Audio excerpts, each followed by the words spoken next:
En 2013, au bord de la mer Rouge, un papyrus est découvert. Le papyrus de Merer, le journal de bord du capitaine qui date de l'époque de Khéops.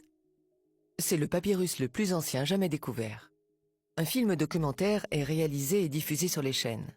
Ce film est une interprétation, une fiction et loin d'être la réalité scientifique. Dans le film, en théorie, les travailleurs taillent le bloc dans la masse avec des pioches en cuivre. En réalité, les figurants détachent la pierre du massif avec des pioches en acier. Avec des pioches en cuivre, ce bloc se détacherait au bout de 10 ans. Enfin, ils détachent un bloc de 3 tonnes. Dans ce papyrus, il n'est pas fait mention de la taille de la pierre transportée par Merer. Elle pourrait peser 10 kilos, comme 10 tonnes. 3 tonnes, c'est une très petite pierre en Égypte.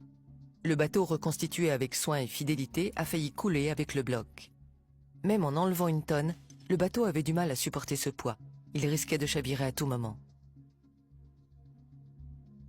Comment transporte-t-on cette pierre du parement d'origine qui pèse 10 tonnes? Avec quel bateau?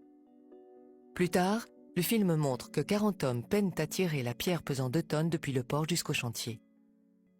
Comment ont-ils fait alors pour tirer la pierre en granit de la chambre du roi qui pèse 70 tonnes et le monter à 50 mètres de hauteur?